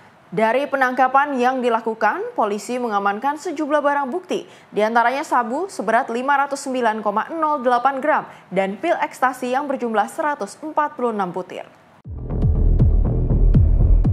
Inilah para tersangka penyalahguna narkoba yang berhasil diringkus Sat Narkoba Polresta Solo. Para tersangka ini dikelar ke Mapolresta Solo setelah sebelumnya ditangkap di beberapa lokasi berbeda. Para tersangka ini merupakan pengedar dan pengguna, di mana beberapa di antaranya merupakan residivis. Dari penangkapan ini, polisi juga mengamankan barang bukti berupa sabu seberat 509,8 gram, 146 butir pil Inex, alat hisap sabu, timbangan digital, dan plastik kecil yang digunakan untuk membungkus sabu. Kasat Narkoba Polresta Solo Kompol Arfian mengatakan, dalam pengungkapan kasus ini, pihaknya mendapat 54 laporan yang masuk dan kemudian dilakukan penindakan hingga akhirnya mengamankan para tersangka yang jumlahnya totalnya mencapai 75 tersangka. Untuk total semua, kami selama kurang lebih 136 hari. Untuk laporan polisi, totalnya 54 laporan polisi, termasuk yang kita laksanakan joint investigasi dengan Polda. Jadi totalnya 54 laporan polisi. Kemudian untuk tersangkanya 75 totalnya. Kemudian jumlah BB, sabu sebanyak 559,08 gram. Kemudian inek 146 butir. Untuk rincian tersangka sebelumnya kita modusnya rata-rata ya untuk tersangka sebagai pengguna maupun sebagai pengedar rata-rata untuk peredarannya melalui map seperti itu. Kini aparat kepolisian juga masih melakukan pendalaman dengan pemeriksaan para tersangka untuk bisa mengungkap jaringan lainnya. Polresta Solo akan terus berkomitmen melakukan penegakan hukum yang tegas terhadap jaringan pengedar narkoba, sekaligus melakukan langkah-langkah pencegahan di masyarakat. Dari Solo, Jawa Tengah, Raditya Hermansyah, kontributor Simpo TV melaporkan.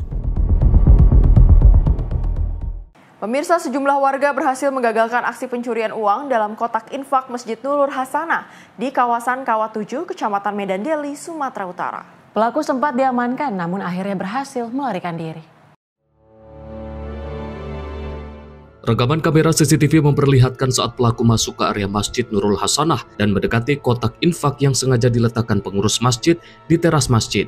Dengan berhati-hati, pelaku merusak kunci gembok kotak infak tersebut. Namun aksinya tidak semulus seperti sebelumnya. Warga yang telah mengintainya sejak lama mengejar sambil memukul pelaku dengan tongkat. Pelaku berhasil kabur meski sejumlah warga lainnya mulai berdatangan setelah mendengar teriakan maling. Erwin, pengurus masjid, mengaku kejadian pencurian uang dalam kotak infak di masjid tersebut sudah sering terjadi. Warga sengaja memancing agar pelaku kembali melakukan aksinya dengan meletakkan kotak infak tersebut. Masuk dia jam 2, sekitar jam 2, jam 1.52 lah gitu ya kan.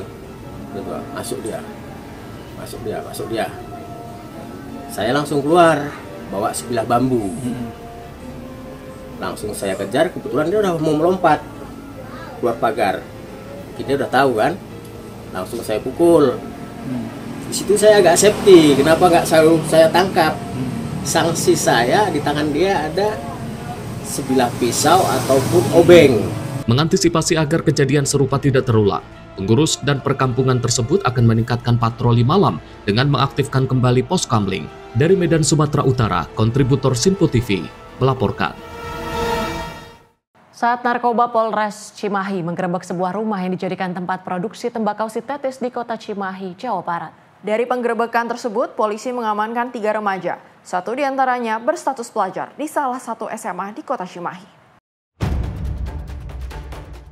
Inilah detik-detik petugas Satres Narkoba Polres Cimahi membongkar sindikat pengedar tembakau sintetis di sebuah rumah di kawasan kota Cimahi, Jawa Barat. Dalam penggerebekan tersebut diamankan 3 pelaku yakni ABS, MNF, dan ALR. Tersangka ABS belajar meracik barang terlarang itu dari media sosial YouTube. Dari hasil racikannya menghasilkan 100 gram tembakau sintetis siap edar dan dapat menghasilkan omset sebesar 10 juta rupiah dari sekali racikan. Kapolres Cimahi AKBP Niko Adiputra mengatakan produksi tembakau sintetis itu dimulai sejak 3 bulan lalu. Untuk memperlancar peredaran tembakau sintetis itu, tersangka merekrut tersangka MNF yang berstatus pelajar di salah satu SMA di kota Cimahi, bertugas untuk menempelkan di 20 titik. Tersangka MNF mengaku dirinya baru 1 bulan bertugas mengedarkan tembakau sintetis. Dari tugas menempelkan tembakau sintetis di 20 titik, ia mendapatkan upah sebesar Rp200.000. Tersangka ini salah satunya masih bersekolah. Sekolah kelas 3 SMA di salah satu sekolah di kota Cimahi. Terhadap yang bersangkutan ditemukan ada beberapa ratus gram terkait tembakau sintetis yang mana si pelajar ini mempunyai tugas diberikan tembakau sintetis yang siap jadi, kemudian untuk ditempelkan di beberapa lokasi, kurang lebih ada 20 titik. Tugasnya adalah untuk menempelkan di 20 titik tembakau sinte yang sudah jadi untuk siap dijualkan, dan juga dia menjualkan hasil produksinya tersebut kepada tersangka ALR, yang akhirnya tersangka ALR juga menjualkan kembali di beberapa konsumen-konsumennya.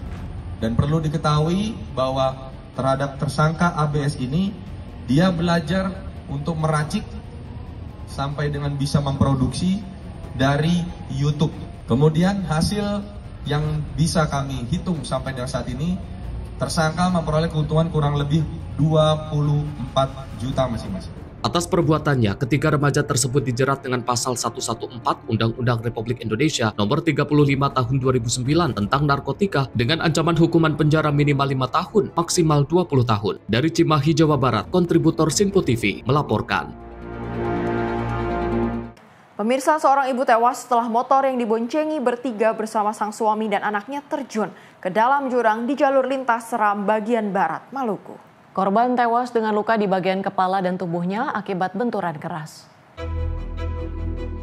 Kecelakaan lalu lintas terjadi di jalur Trans Seram, Kabupaten Seram bagian Barat, Maluku. Korban adalah pasangan suami istri, Martin Sipahelut dan Marta Naomi, beserta anaknya yang masih berumur 10 tahun, warga desa Hato Alang. Ketiganya sedang dalam perjalanan dari pelabuhan Waipirit menuju kota Piru Seram, bagian Barat, untuk pulang kampung. Naas saat melintasi Gunung Parang, dengan medan menanjak, sepeda motor korban mati mesin akibat tidak kuat menanjak. Seketika kendaraan korban hilang kendali dan terjatuh ke dalam jurang sedalam 20 meter. Peristiwa menyebabkan sang istri Marta Naomi meninggal dunia di lokasi kejadian akibat alami patah tulang, luka di kepala, dan terkena benturan keras. Sementara suami dan anak korban juga alami luka serius. Keduanya langsung dilarikan ke puskesmas terdekat guna mendapatkan penanganan medis. Satlantas Polres Seram bagian Barat menyebutkan kecelakaan yang terjadi tersebut adalah murni laka tunggal akibat kendaraan hilang kendali.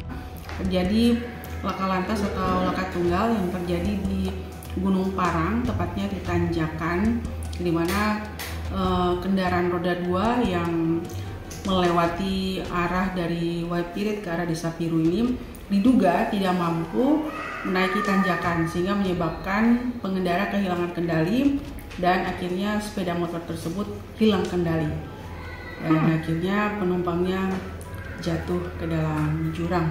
Korban yang dapat kami sampaikan memang ada 3 orang, itu satu keluarga. Yang pertama adalah bapaknya, itu umurnya kurang lebih 57 tahun, sedangkan yang menjadi korban meninggal dunia adalah ibunya yang bernama Ibu Marta Naomi. Tinggalnya di alamatnya di Desa Hotu Alang, dan juga itu korban meninggal dunia, dan anaknya yang kurang lebih berusia 10 tahun juga mengalami luka ringan, sedangkan bapaknya mengalami luka berat yang cukup parah. Pasca kejadian, korban tewas langsung dievakuasi petugas dan pihak keluarga ke rumah sakit, kemudian dibawa ke rumah duka untuk dimakamkan. Sementara 2 korban luka, suami dan anak masih menjalani perawatan intensif di Rumah Sakit Umum Piru akibat luka serius lantaran ikut terjatuh di jurang. Pihak kepolisian telah melakukan olah tempat kejadian perkara, mengamankan lokasi, mengamankan barang bukti, serta mengumpulkan keterangan dari saksi-saksi di lapangan. Petugas menghimbau warga agar selalu berhati-hati dalam berkendara, terutama di jalur tanjakan dan turunan lintas Seram bagian barat ini. Dari Pulau Seram, Maluku, kontributor Sinpo TV melaporkan. Seorang pria yang diduga tersangka pencurian kabel ditemukan tewas setelah menceburkan diri ke aliran Kali Angke, Jakarta Utara. Diduga pria tersebut nekat melompat ke sungai usai terlibat pengejaran dengan pihak kepolisian.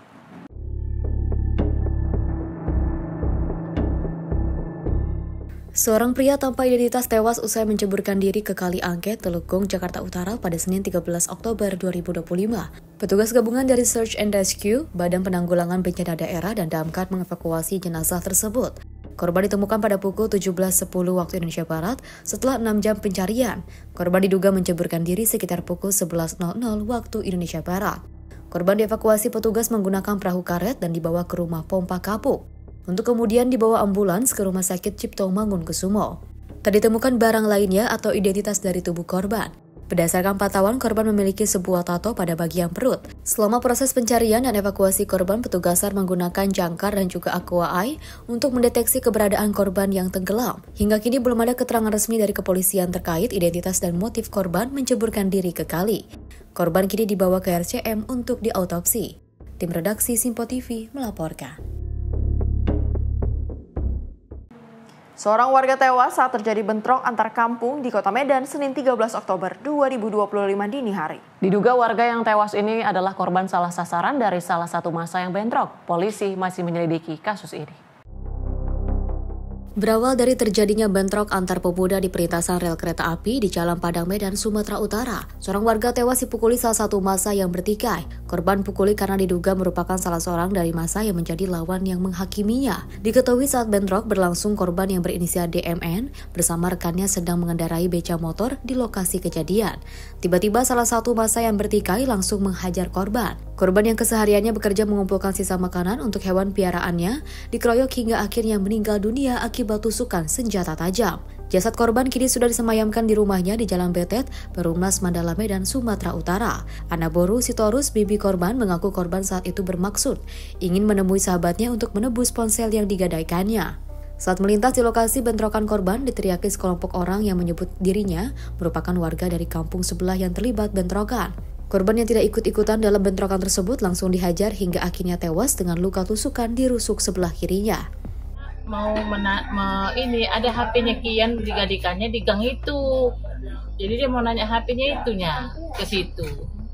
Nah, rupanya orang ini yang tawuran ini yang dari sana, yang Padang sana, udah datang ke sini mau menyerang orang rel ini.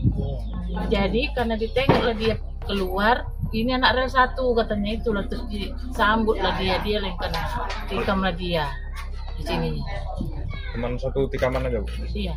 Pihak kepolisian dari Polrestabes Medan kini sudah menyelidiki kasus tewasnya korban tersebut. Dari Medan, Sumatera Utara, kontributor Simpo TV melaporkan.